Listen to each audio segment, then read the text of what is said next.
In the previous segment 6a, we heard about the conciliatory verses and the supposed niceties in Islam. But where do the violent sections come from? Well, Muhammad's migration from Mecca to Medina is the famously called Hijrah. Thus begins the second period of the alleged revelations called the Medina period. The Medina became the headquarters of the first organized crime syndicate in history. Muhammad sent piratical raiding parties to slaughter, plunder, rape and enslave so-called unbelieving Arabs, the majority in the Arabian Peninsula. He also attacked the Christian and Judaized Arabs. These attacks were conducted in ambush, without warning, and invariably during the holy and forbidden months of the Arabs.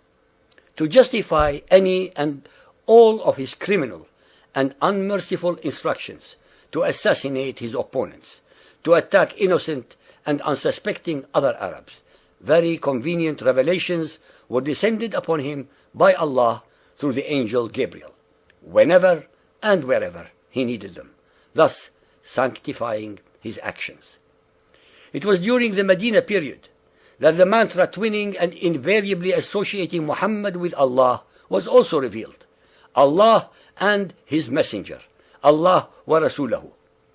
It was also during the second period that almost all of the hate-mongering and warmongering verses of the Quran were descended. The following verse, called the abrogating verse, is the one that explains all the misunderstandings and contradictions that overwhelm and confuse people. Surah Al-Baqarah chapter 2 verse 106. It says, "None of our revelation do we abrogate, ma nansukh, or cause to be forgotten, aw nunsiha, without substituting them with something better or similar." Abrogation, nasakh, means that Muhammad's Allah revealed verses that overruled, overturned, or deleted previous ones. Now let us take what is called the sword or fighting verse, for example, which was revealed in Medina. It overturned or overruled 124 earlier conciliatory verses of the Meccan period. Surah At-Tawbah chapter 9 verse 5 says, "But when the forbidden months are past, then fight and slay the pagans wherever you find them, and seize them, beleaguer them, and lie in wait for them in every stratagem of war."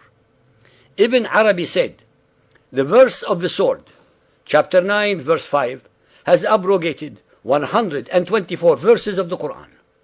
According to Ibn Kathir, that the verse of the sword abrogated every peace treaty that had been made with the idolaters, that is, the pagan Arabs. Previously, you, the listeners, heard 3 conciliatory examples from the Meccan period. Now you will hear the verses which abrogated or overruled them.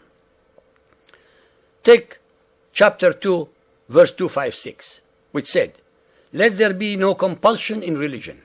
Truth stands out clear from error." This was abrogated by chapter 3, verse 85, which says, "If anyone desires a religion other than Islam, that is submission to Allah, never will it be accepted of him." Then we go to chapter 109, verse 6, which says, "To you your religion, and to me my religion."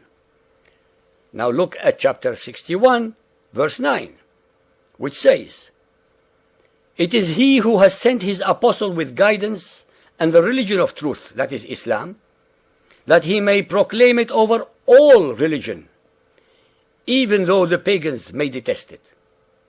We go to the third verse, which is chapter 15, verse 42. "Allah is our Lord and your Lord. Unto us our works, and unto you your works," and so on.